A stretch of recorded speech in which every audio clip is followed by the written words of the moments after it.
석호가 눈을 떴을 때 그는 낯선 방 한가운데 있었다. 석호는 거울에 비친 자신을 보고 깜짝 놀랐다. 처음 보는 소년의 얼굴이었다. 책에는 김유식이라는 이름이 쓰여 있었다. 고교 2학년, 평범한 몸매에 봐줄 만한 얼굴이었지만 문제는 이 몸에 들어간 석호가 올해로 65세라는 것이다. 석호는 평생을 바쳐 SH물류라는 큰 회사를 키워냈다.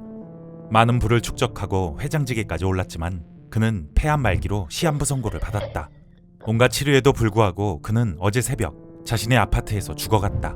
가족도 없이 한평생 고생만 하다 죽는다니 너무도 억울했다. 그런데 살아 돌아왔다. 누군지도 모르는 소년으로. 석호는 일단 자신의 회사로 향했다. 그때 한 차량이 지하주차장 안으로 들어섰다. 자신의 차였다. 안에서 내린 것은 석호의 오랜 벗, 김범주였다. 잠깐, 그리고 그 뒤를 따라 내리는 한 사람이 더 있었다. 희끗한 머리에 자신의 몸이었다. 석호는 사람들 눈을 피해 회장실에 들어갔다. 잠시 후 회장실로 들어온 유식은 석호를 보고 깜짝 놀랐다. 네가 나를 알아보는 걸 보니. 저도 완전 당황했다고요. 내 얼굴은 어디 가고 웬 할바탱이가. 석호는 자신만 유식의 몸에 들어온 것이라 생각했는데 유식의 영혼도 자신의 몸에 들어간 것이었다. 기가 막히다는 듯이 석호가 말했다. 처음부터 생각해보자. 나는 집에서 죽었어. 분명 죽었다고. 근데 깨어나 보니 네 방이었어. 석호의 말에 유식이 눈을 휘둥그렇게 뜨고 말했다. 나도 죽었어요. 교통사고가 나서. 너무 억울했어. 폼나게 한번 살아보지도 못하고 이렇게 가는구나 해서. 잠깐, 억울하다? 그거야! 둘의 공통점이라곤 죽는 순간 억울했다는 것 하나. 석호는 억울한 두 사람이 동시에 죽자 하늘에서 선물을 준 것이라 생각했다. 그런데 이내 유식이 자신의 소매를 확 걷어올렸다. 유식의 손목엔 숫자가 새겨져 있었다. 처음엔 100이었어. 하루 지나니까 99로 바뀌더라고. 내일이 되면 분명 98로 바뀔 거야. 100일? 숫자가 0이 되면 어떻게 되는 거지? 100일 있다가 그땐 진짜 죽는 거 아니야? 와, 나 환장하겠네. 이게 선물이야? 이런 카운트다운은 예상도 하지 못했다. 100일이라는 시간은 정말 행운과 같은 일인 걸까?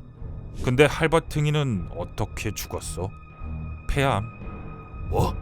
와, 나 담배 한번 못 바라보고 폐암이래. 난 남은 100일 동안 투병 생활이나 해야 한다는 거야? 유식이 다그쳐 물었지만 석호는 대답할 수 없었다. 와, 이대로는 내가 너무 미치는 장사야. 할바탱이, 내일 당장 유서 쓰자고. 할바탱이가 죽으면 우리 엄마한테 재산 물려주기로. 죽음을 앞둔 유식은 누구보다 엄마가 생각났다. 일단 우리 엄마 걱정하니까 우리 집으로 가. 둘만 같이 둘 수도 없고 엄마 혼자도 둘 수 없어. 집으로 간 두 사람은 석호의 몸인 유식을 친구네 할아버지라고 소개했다. 가족들이 외국으로 떠난 동안 같이 좀 있어달라고 해서요. 할아버지가 몸이 안 좋으셔서 병원도 다니셔야 하고. 미안합니다. 염치는 없지만 너무 신경 쓰지 마세요. 당연히 하숙비는 드릴 겁니다. 그게 얼마냐면. 동의를 구하듯 유식이 석호를 보자 석호가 대신 말했다. 500! 한 달에 500만 원 주시기로 했어요. 이전에 유식의 아버지는 매일 술을 마시며 폭력을 휘둘렀고 이혼 후에도 찾아와 돈을 뺏어가기 일쑤였다. 그럴 때마다 유식은 자신의 무력함에 엄마에게 미안했다. 그래서 이렇게라도 보탬이 될 수 있어서 만족스러웠다. 엄마는 극구 부탁하는 아들과 노인을 이길 수 없었고 그렇게 두 사람은 유식의 집에서 생활하게 되었다. 석호는 청춘을 즐기고 싶은 사람이었고 유식은 원 없이 돈 쓰며 살아보고 싶은 사람이었다. 두 사람은 우선 제대로 놀아보자는 결론에 이르렀다. 어쩐지 석호는 유식이 쓰는 돈이 전혀 아깝지 않았다.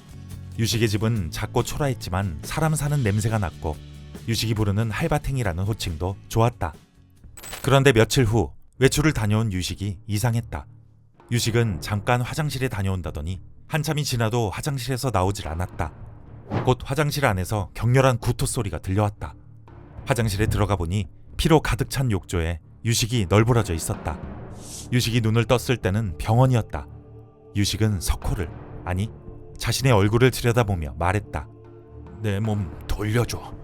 돌려줄 수 있다면 몇 번이고 돌려주겠지만 몇 번이나 이렇게 아파야 하는 거야. 만약 몸이 바뀌지 않으면 어떻게 되는 거지? 유식이 석호의 옷자락을 부여잡고 애원했다. 나는 교통사고로 죽었어. 그럼 당신은 집에만 있으면 살 수 있는 거야? 나는 이 말도 안 되는 끔찍한 고통 속에서 죽어버리고 그건 내 인생을 빼앗는 거잖아. 유식은 몸부림치며 울기 시작했다. 석호는 유식의 심정을 충분히 이해했다. 유식이는 이런 고통을 겪고 버티기엔 너무 어렸다. 걱정 마라. 우리 몸은 바뀔 거야. 고통 속에서 죽는 건 내가 될 거다. 석호의 눈은 결의에 가득 차 있었다. 며칠 후 유식은 시간이 없다며 고집을 부려 퇴원했다. 그런데 그날을 기점으로 석호가 혼자 행동하는 날들이 많아졌다. 뭘 하러 간 거지? 항상 같이 다녀놓고. 석호는 어디를 가는지 끝까지 말해주지 않았다. 몸이 바뀐 이후로 계속 석호와 같이 다녔기 때문인지 유식은 석호의 부재가 괜히 아쉽기까지 했다. 유식은 터덜터덜 집으로 향했다. 그런데 대문 앞에 못 보던 트럭 한 대가 서 있었다. 곧 대문 안에서 엄마의 비명소리가 들렸다. 당장 안 나가? 내 인생에서 제발 사라져! 집에 달려가 보니 술에 취한 아버지가 서 있었다. 유식은 순간 분노에 차올라 아버지를 붙들었다. 엄마한테 그러지 마! 여자 쫓아다니다가 사기당한 것까지 엄마가 해결해줬으면 그걸로 이만 인연 끝내도 되는 거 아니야? 석호가 소리치자 아버지는 당황하며 뒷걸음질 쳤다. 그리고 그 옆에 엄마가 사색이 된 표정으로 유식을 바라보았다. 당신 누구야? 대한민국 콘텐츠 대상 스토리붐은 수상작. 기깔나게 살고 싶은 고등학생과 청춘이 그리운 대기업 노년 회장의 좌충우돌 영혼 체인지 100일 청춘. 이 콘텐츠가 도움이 되었다면 구독과 좋아요를 눌러주세요.